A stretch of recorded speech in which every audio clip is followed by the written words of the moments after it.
Hello everyone, कैसे हो आप लोग। उम्मीद है कि सब अच्छे होंगे। आज की क्लास में हम बैक्टीरिया यानी कि जीवाणु के बारे में डिस्कस करेंगे। क्लास को ज़्यादा से ज़्यादा शेयर कीजिए, आप लाइक कीजिए। अगर कोई डाउट हो तो कमेंट बॉक्स में अपने डाउट को क्लियर कीजिए और क्लास को शेयर, लाइक और चैनल को सब्सक्राइब कीजिए। Welcome to my class all of you.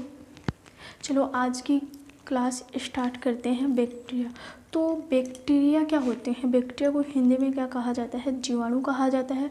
और जो बैक्टीरिया होते हैं वो अपने दैनिक जीवन में हमारे लिए यूजफुल भी होते हैं तो हार्मफुल भी होते हैं, लाभदायक होते हैं तो नुकसानदायक भी होते हैं। अब कुछ बैक्टीरिया तो ऐसे हैं जो हमें या फिर हमारी बॉडी को क्या करते हैं, यूज देते हैं, उपयोग देते हैं। और कुछ बैक्टीरिया ऐसे होते हैं जो हमारी बॉडी को या फिर अन्य जीव जंतुओं को क्या करते हैं, रोग उत्पन्न कर देते हैं अगर वह उनके शरीर में प्रवेश कर जाए तो आज की क्लास से हम बैक्टीरिया के बारे में जानेंगे कि बैक्टीरिया क्या है और कैसे। तो जो बैक्टीरिया है उसको हिंदी में बोला जाता है जीवाणु। ठीक है, तो बैक्टीरिया है, बैक्टीरिया की खोज किसने की थी? एंटोनी लीवेनहॉक ने सन 1883 ईस्वी में की थी। बैक्टीरिया की खोज किसने की थी? एंटोनी वॉन लीवेनहॉक ने सन 1683 ईस्वी में की थी। अब जो फादर ऑफ, तो इन्होंने जो एंटोनी लीवेनहॉक है, इन्होंने बैक्टीरिया की खोज की तो इन्हें क्या कहा जाता है? बैक्टीरिया का जनक कहा जाता है, जीवाणु का जनक कहा जाता है। तो फादर ऑफ बैक्टीरिया किसे कहा जाता है? एंटोनी वॉन लीवेनहॉक को कहा जाता है। फिर इससे आगे जो ए हेरेनबर्ग ने 1829 ईस्वी में क्या किया? बैक्टीरिया को जीवाणु नाम दिया। क्या दिया? किसने दिया? ए हेरेनबर्ग ने। कब दिया? 1829 ईस्वी में बैक्टीरिया को क्या नाम दिया? जीवाणु नाम दिया सबसे पहले। अब आगे चलते हैं, कुछ और वैज्ञानिक आए जिन्होंने और जीवाणुओं की खोज की।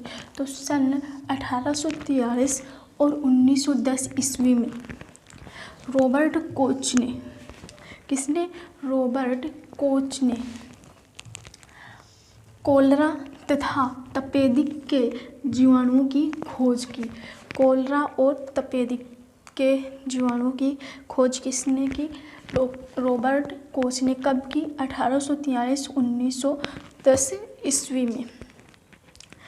और फिर इन्होंने क्या किया? रोग का जन्म सिद्धांत दिया। अब आपसे क्वेश्चन एग्जाम में ऐसे पूछेगा कि रोग का जन्म सिद्धांत किसने दिया, तो आपको क्या बताना है? रॉबर्ट कोच ने। फिर आगे सन 1812 से 1892 ईस्वी में लुईस पास्चर ने क्या किया? रेबीज के टीके और दूध के पास्चुराइजेशन की खोज किसने की? अब आपसे एग्जाम में ये पूछे क्वेश्चन कि दूध के पास्चुराइजेशन की खोज किसने की, तो आपका आंसर क्या होगा? लुईस पास्चर ने।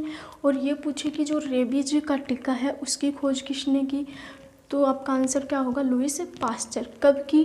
1812 से 1892 ईस्वी में। अब टाइप्स ऑफ बैक्टीरिया, बैक्टीरिया जो है वो कितने प्रकार के होते हैं? तो जो बैक्टीरिया है वो मेनली 4 प्रकार के होती हैं। छड़ाकार, रोड शेप्ड या बेसिलस बैक्टीरिया। तो जो छड़ होती है इस प्रकार की, ये मान लीजिए कोई छड़ है, तो इस प्रकार के जो बैक्टीरिया पाए जाते हैं अपने प्रकृति में या फिर किसी भी स्थान पर, तो उनको क्या कहा जाता है? रोड शेप्ड बैक्टीरिया या बेसिलस बैक्टीरिया। और इनका आकार कैसा होता है? छड़ के आकार के समान का। दूसरा है कोकस या गोलाकार। इनकी जो आकृति होती है, फिर इनका जो आकार होता है वो कैसा होता है? गोल होता है, राउंड होता है, इसलिए इनको क्या नाम दे दिया? कोकस या गोलाकार बैक्टीरिया। ये बैक्टीरिया जो होते हैं सबसे सूक्ष्म बैक्टीरिया होते हैं, सबसे छोटे बैक्टीरिया होते हैं। नेक्स्ट है कोमा या विब्रियो बैक्टीरिया। कोमा या विब्रियो बैक्टीरिया जो हैं ये किस आकार के होते हैं? इस आकार के। कोमा, जो कोमा हम लगाते हैं वैसे ही ये बैक्टीरिया होती है। एग्जाम्पल इसका क्या है? Vibrio cholerae. फिर नेक्स्ट है सर्पिलाकार या स्क्रू, सर्पिलाकार या स्क्रू बैक्टीरिया। तो जो सर्पिलाकार या स्क्रू बैक्टीरिया है ये कैसे होते हैं, सर्पिलाकार होते हैं इस प्रकार से, या फिर जो स्क्रू आता है इस टाइप का, उस टाइप के ही होते हैं, इसलिए इनको क्या कह दिया, सर्पिलाकार या स्क्रू बैक्टीरिया। अब जो दूध है, दूध का पाश्चीकरण किसने खोज की थी, लुईस पाश्चर ने। तो दूध का जो पाश्चीकरण है वो 2 स्टेप में किया जाता है। एक तो लो टेम्परेचर पर दूध को हम 62.8 सेंटीग्रेड पर और 30 मिनट तक गर्म करते हैं। तो इस दूध को हम लंबे समय तक स्टोर करके रख सकते हैं और इनमें क्या होता है, बैक्टीरिया की वजह से ये ख़राब नहीं होता है और इसको हम स्टोर करके रख सकते हैं। किस दूध को, दूध को जब हम पाश्चुरीकरण कर देते हैं, दूध का जब हम पाश्चुरीकरण कर देते हैं तो तब उस दूध को हम लंबे समय तक स्टोर करके रख सकते हैं। और पाश्चुरीकरण कैसे कर सकते हैं, एक बार तो दूध को लो मीडियम पर गर्म करते हैं, कितने मीडियम पर, 62.8 सेंटीग्रेड पर और 30 मिनट तक गर्म करते हैं।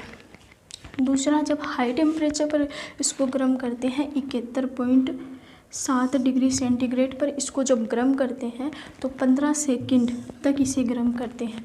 और यह दोनों ही मेथड के द्वारा पाश्चुरीकरण किया गया दूध लंबे समय तक हम स्टोर करके रख सकते हैं।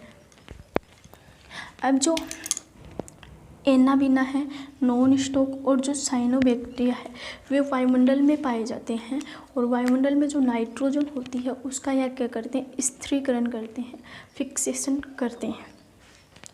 राइजोबियम, राइजोबियम और ब्रेडी राइजोबियम ये क्या होते हैं, लेग्यूमिनेसी कुल, मटर की जो फैमिली होती है उनके जड़ों में पाए जाते हैं और उनकी जड़ों में जो नाइट्रोजन होती है उनको क्या करते हैं, ये फिक्सेशन करते हैं, उनका स्थिरीकरण करते हैं। कौन कौन से बैक्टीरिया, राइजोबियम और ब्रेडी राइजोबियम जो बैक्टीरिया हैं वो लेग्यूमिनेसी कुल में पाए जाते हैं, मटर की जो फैमिली होती है उस कुल में पाए जाते हैं और उसे प्लांट की जड़ों में पाए जाते हैं और क्या करते हैं, नाइट्रोजन का स्थिरीकरण करते हैं। और वह नाइट्रोजन स्थिरीकरण की हुई जो नाइट्रोजन है वो नाइट्रेट और नाइट्राइट 2 कंपाउंड में चेंज हो जाती है, जिसको प्लांट क्या करते हैं, यूज करते हैं। एजोबैक्टर और एजोस्पाइरिलम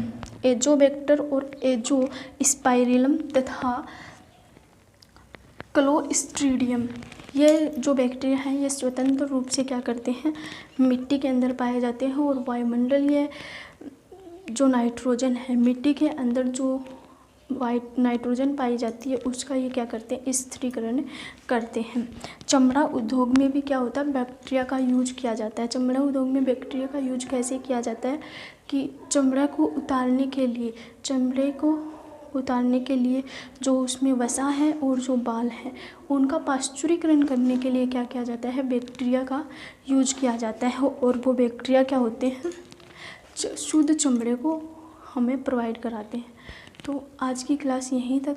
क्लास आपको अच्छी लगी हो तो शेयर कीजिए, लाइक कीजिए और चैनल को सब्सक्राइब कीजिए ताकि आपको हर क्लास का नोटिफिकेशन मिल सके। और जितने भी टॉपिक मैंने यहाँ करवाए हैं, एक्सप्लेन किए हैं, वो आपको ऑल कॉम्पिटिटिव एग्ज़ाम में यूजफुल होंगे। जितने भी क्वेश्चन बन रहे हैं मैं आपको सब करवा रही हूँ।